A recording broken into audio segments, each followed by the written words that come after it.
કેમ છો મારા મિત્રો? સમાચાર સવારમાં આપનું સ્વાગત છે। વિડીયોમાં જોડાયેલા નવા દર્શકો ચેનલને સબસ્ક્રાઇબ કરી લો અને જૂના દર્શકો વિડીયોને લાઇક કરી દો। તો ચાલો જોઈએ આજના તાજા અને સૌથી મોટા સમાચાર।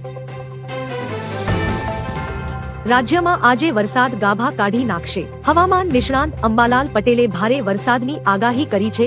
આગાહી મુજબ આજે 5 તારીખે રાજ્યના તમામ જિલ્લાઓમાં ભારેથી અતિભારે વરસાદની આગાહી વ્યક્ત કરાઈ છે। અમદાવાદ, ગાંધીનગર, વડોદરા, ભરૂચ, સુરત અને મહીસાગરમાં ભારે વરસાદની સંભાવના છે। વરસાદ દરમિયાન ભારે પવન ફૂંકાવાની શક્યતા વ્યક્ત કરી છે। સાથે પાટણ, બનાસકાંઠા, સાબરકાંઠા અને મહેસાણામાં પણ ભારે વરસાદની આગાહી કરી છે। 24 કલાકમાં ક્યાં કેટલો વરસાદ ખાબક્યો? રાજ્યમાં મેઘરાજા મન મૂકીને વરસી રહ્યા છે। છેલ્લા 24 કલાકમાં કુલ 225 તાલુકાઓમાં સાર્વત્રિક વરસાદ નોંધાયો, જેમાં માંગરોળમાં સૌથી વધુ 22 ઇંચ ખાબક્યો છે, જ્યારે માળિયા હાટીનામાં 14 ઇંચ, વઘઈમાં 43.5 ઇંચ અને સુરતના અંબિકામાં 13.25 ઇંચ વરસાદથી જળબંબાકારની સ્થિતિ સર્જાઈ હતી। બીજી બાજુ ઉત્તર ગુજરાતમાં પણ ગત રાત્રે મેઘરાજાની તોફાની બેટિંગ જોવા મળી હતી। સરસ્વતી તાલુકામાં 5 ઇંચથી વધુ વરસાદ ખાબક્યો છે। માંગરોળમાં 22 ઇંચ વરસાદથી મેઘતાંડવ। જૂનાગઢ જિલ્લામાં ભારે વરસાદને કારણે મેઘરાજાએ રૌદ્ર સ્વરૂપ ધારણ કર્યું છે। માત્ર 3 દિવસમાં જ સિઝનનો 70% થી વધુ વરસાદ ખાબકતા માંગરોળ પંથકમાં 22 ઇંચ જેટલો મુશળધાર વરસાદ નોંધાયો છે। આ આકાશી આફતના પગલે જિલ્લાના કુલ 22 ગામો પૂરના પાણીને કારણે સંપૂર્ણ સંપર્ક વિહોણા બન્યા છે, જેમાં માંગરોળના 9, કેશોદના 10 અને માણાવદરના 3 ગામોનો સમાવેશ થાય છે। અંબાલાલ પટેલની મોટી આગાહી। હવામાન નિષ્ણાંત અંબાલાલ પટેલ ભારે વરસાદની આગાહી કરી છે। અંબાલાલ પટેલ આવતીકાલથી વરસાદનું જોર વધવાની આગાહી કરી છે। આગાહી મુજબ અમદાવાદ, ગાંધીનગરમાં ભારે વરસાદની આગાહી વ્યક્ત કરી છે। ઉપરાંત વડોદરાના ભાગોમાં ભારેથી અતિભારે વરસાદની આગાહી કરવામાં આવી છે। પાટણ, હારીજ, મહીસાગર, બનાસકાંઠા અને સાબરકાંઠાના ભાગોમાં વરસાદ થવાની આગાહી અંબાલાલ પટેલ દ્વારા વ્યક્ત કરી છે। પીએમ મોદીના હસ્તે ગુજરાતને મોટી ભેટ। વડાપ્રધાન નરેન્દ્ર મોદીએ ગુજરાતના સાણંદ ખાતે CG semi outsourced semiconductor assembly and test ફેસિલિટીનું ભવ્ય ઉદ્ઘાટન કર્યું છે। આ અત્યાધુનિક પ્લાન્ટ શરૂ થતાં જ કંપની હવે દેશ તેમજ વિદેશના અગ્રણી ગ્રાહકોને મેડ ઇન ઇન્ડિયા સેમિકન્ડક્ટર ચિપ્સનો પુરવઠો મોકલવાનું શરૂ કરશે। હવે વડાપ્રધાન ત્યાં ઉપસ્થિત ઉદ્યોગ સાહસિકો અને યુવા એન્જિનિયરોની વિશાળ સભાને સંબોધિત કરશે। ગુજરાત સરકારનો સૌથી મોટો નિર્ણય।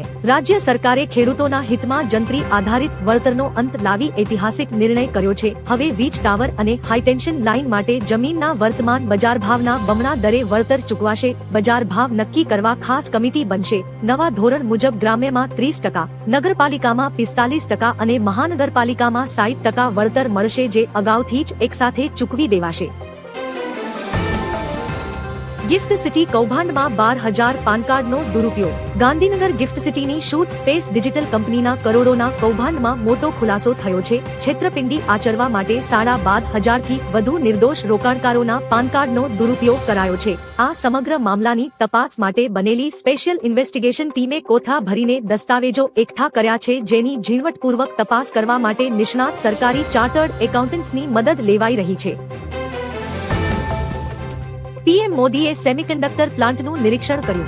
વડાપ્રધાન નરેન્દ્ર મોદીએ ગુજરાતના સાણંદ ખાતે આવેલા સેમિકન્ડક્ટર પ્લાન્ટની મુલાકાત લઈને તેનું ઝીણવટભર્યું નિરીક્ષણ કર્યું હતું। આ મુલાકાત દરમિયાન પીએમ મોદીએ પ્લાન્ટમાં કાર્યરત દેશના યુવા એન્જિનિયરો સાથે વિશેષ સંવાદ કર્યો હતો। આ હાઈટેક પ્લાન્ટમાં ગુજરાત, ઝારખંડ, મધ્યપ્રદેશ અને કેરળ સહિત દેશના વિવિધ રાજ્યોમાંથી આવેલા પ્રતિભાશાળી એન્જિનિયરો કાર્ય કરી રહ્યા છે।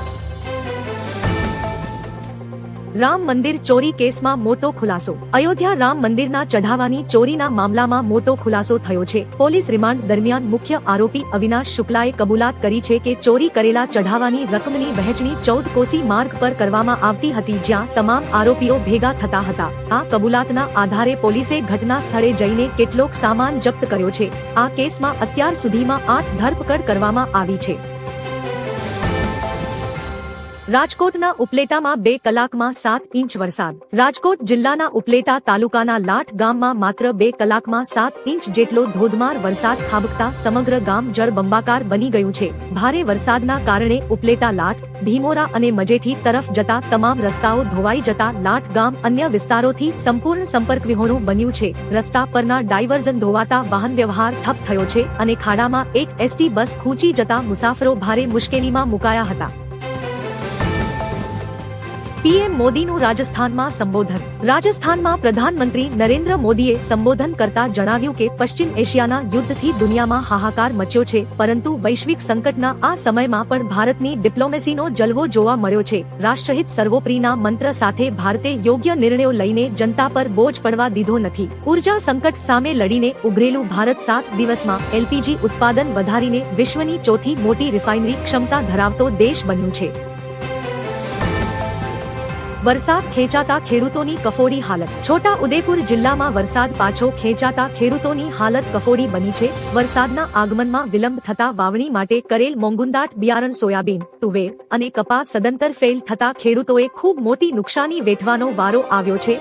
જ્યારે હવે ખેડૂતને બીજી વાર ખેડાણ કરી મોંઘું બિયારણની વાવણીમાં પડ્યો છે. જો બીજી વાર પણ વરસાદ અલનીનોની અસર હેઠળ વરસાદ પાછો ખેંચાશે તો ખેડૂતોને મોટો આર્થિક ઝટકો પડી શકે છે. યુએપીએન હેઠળ મોટી કાર્યવાહી. ભારત સરકારે 23 આતંકીઓને યુએપીએન હેઠળ આતંકવાદી ઘોષિત કર્યા છે, જેમાંથી મોટા ભાગના આતંકી જૈશ-એ-મોહમ્મદ અને લશ્કર-એ-તૈયબા જેવા સંગઠનો સાથે જોડાયેલા છે. આ તમામ પાકિસ્તાન અથવા પાકિસ્તાન અધિકૃત કાશ્મીરમાં રહી રહ્યા છે. યાદીમાં મસૂદ ઇલિયાસ કાશ્મીરી, મોહમ્મદ મુસાદિક, મુફ્તી મોહમ્મદ અસગર ખાન અને હાફિઝ અબ્દુલ શકુર જેવા નામ સામેલ છે. આ નિર્ણય બાદ તેમના વિરુદ્ધ કડક કાર્યવાહીની પ્રક્રિયા વધુ તીવ્ર થશે. અમદાવાદમાં મેઘમહેર. હવામાન વિભાગની આગાહી પગલે વહેલી સવારથી જ અમદાવાદમાં મેઘમહેર શરૂ થઈ છે. વહેલી સવારથી જ વરસાદી માહોલ જામતા સમગ્ર વિસ્તારોમાં ઠંડક પ્રસરી ગઈ હતી. અસહ્ય બફારા બાદ મેઘવર્ષા થતા લોકોએ રાહતનો શ્વાસ લીધો હતો. હાલમાં શહેરના સુભાષ બ્રિજ, માધુપુરા, શાહીબાગ અને દિલ્હી દરવાજા સહિતના વિસ્તારોમાં ધીમીધારે વરસાદ પડી રહ્યો છે. જૂનાગઢમાં 19 લોકો ફસાતા દિલ ધડક રેસ્ક્યુ કરાયું. જૂનાગઢમાં 24 કલાકમાં 20 ઇંચથી વધુ વરસાદ ખાબકતા જળબંબાકારની સ્થિતિ સર્જાઈ છે. ભારે વરસાદના પગલે સંભિયાળા ગામ નજીક 4-વ્હીલ વાહનો અને રિક્ષામાં કુલ 19 લોકો પાણીમાં ફસાયા હતા. જોકે ઘટનાની માહિતી મળતા ફાયર વિભાગની ટીમ તાત્કાલિક સ્થળે પહોંચી ગઈ હતી, જે બાદ દિલધડક રેસ્ક્યુ કરી સુરક્ષિત રીતે તમામ મુસાફરોને બહાર કાઢ્યા હતા. વધુમાં ફાયર વિભાગ દ્વારા લોકોને પાણીમાં ન ઉતરવા સલાહ આપી છે. રામ મંદિરમાં આપેલું દાન પરત લેવા કોર્ટ જઈશ.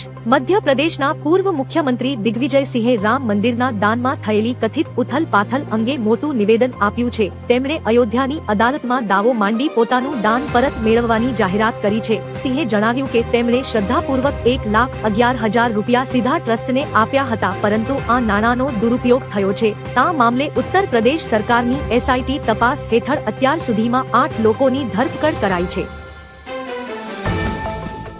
રામ મંદિર ચોરી કેસમાં આરએસએસની પ્રતિક્રિયા. અયોધ્યા રામ મંદિર ચોરી કેસને લઈને આરએસએસની પ્રથમ પ્રતિક્રિયા સામે આવી છે. મહાસચિવ દત્તાત્રેય હોસાબલે કહ્યું કે રામ મંદિરમાં થયેલી દાન ચોરી દુર્ભાગ્યપૂર્ણ છે. આ ઘટના બાદ રામભક્તોની ભાવનાઓ અને શ્રદ્ધાને ઠેસ પહોંચી છે. હિન્દુ વિરોધી, રાષ્ટ્ર વિરોધી કાવતરું નિષ્ફળ બનાવવું જોઈએ. મુશ્કેલ સમયમાં હિન્દુ સમાજ નિયંત્રણ અને ધૈર્ય રાખે.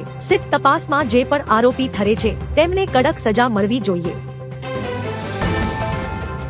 રામ મંદિર બાદ બદ્રીનાથ મંદિરમાં ચોરીની ઘટના.